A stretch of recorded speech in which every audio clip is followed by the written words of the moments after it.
Pemirsa, selamat datang di Investa News bersama saya Niswatun Fauzia yang akan menemani Anda beberapa menit ke depan untuk membahas seputar dunia investasi edisi Kamis 24 Agustus 2023. Berita pertama, indeks harga saham gabungan berhasil ditutup pada zona hijau di perdagangan hari Rabu. IHSG naik 0,07% atau 4,96 poin ke 6.921 hingga akhir perdagangan di Bursa Efek.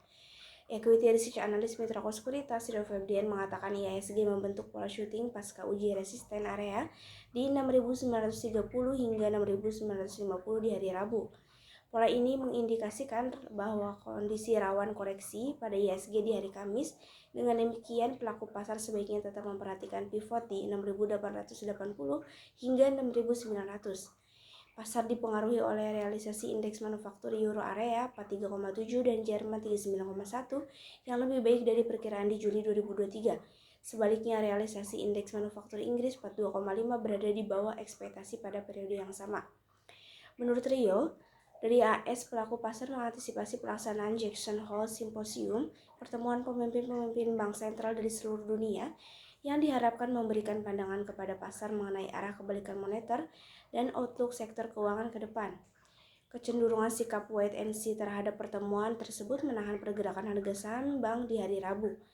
Analis Infovesta Capital Advisory Fajar Dwi Alfian mengatakan IHSG berpotensi mengalami pelemahan besok setelah mengalami rally 3 hari beruntun.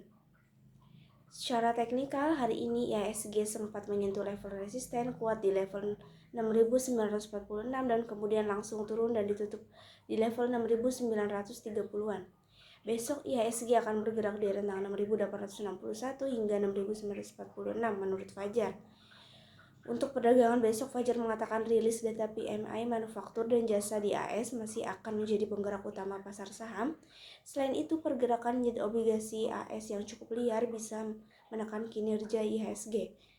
Ada juga rilis laporan keuangan emiten sektor teknologi di AS yang akan menegaskan valuasi saham di AS yang sudah naik cukup besar sepanjang tahun ini.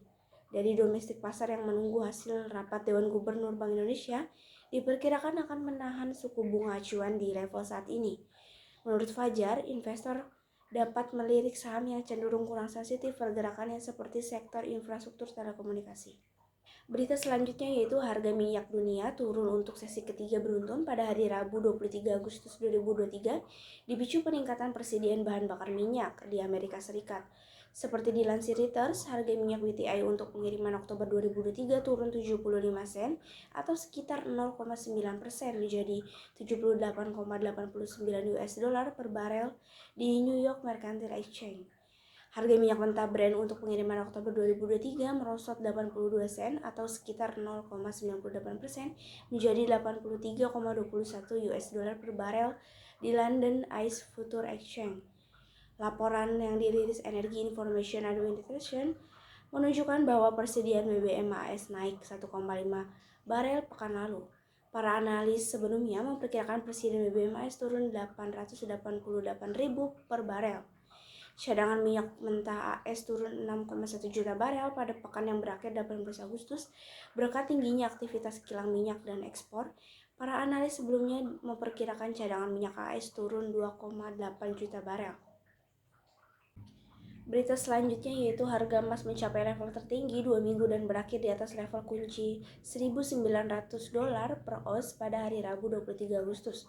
Dolar dan Treasury yield turun dari level tertinggi terbarunya menjelang pidato Ketua Federal Reserve Jay Powell minggu ini dalam acara kebijakan tahunan Bank Sentral di Jackson Hole, Wyoming. Rolling indeks dolar jeda di level tertinggi 2 bulan sementara Treasury yield turun sedikit setelah mencapai level puncak lebih dari 20 tahun karena para pelaku pasar menunggu pidato Powell pada hari Jumat. Hal ini memungkinkan harga spot untuk kembali memasuki level $1.900 meskipun potensi logam mulia masih tetap mendung atau paling tidak pasti di tengah kekhawatiran atas kenaikan suku bunga AS.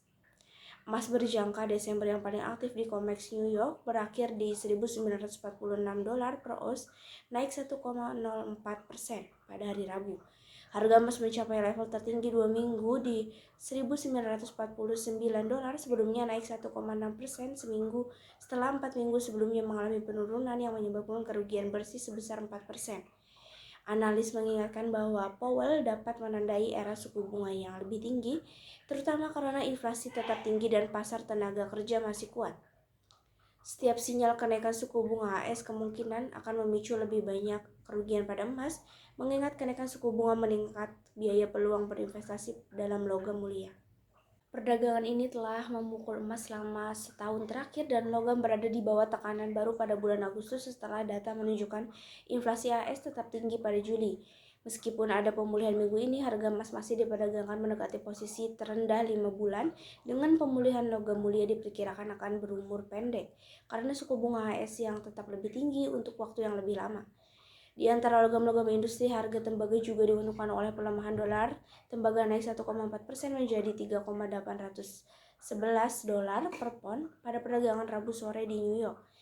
Aktivitas bisnis di sektor swasta AS tumbuh dengan tingkat yang lunak pada awal Agustus dengan S&P Global Composite PMI turun menjadi 50,4 dari 52 pada bulan Juli. Angka ini lebih buruk dari ekspektasi pasar sebesar 52. Data dari Jepang dan Australia menunjukkan beberapa ketahanan meskipun prospek untuk kedua negara berada di bawah tekanan dari memburuknya sentimen terhadap China. Yang juga menjadi fokus adalah ketidakpastian mengenai langkah-langkah stimulus lebih lanjut dari China setelah People Bank of China mengecewakan pasar dengan penurunan suku bunga yang lebih dari yang diharapkan minggu ini.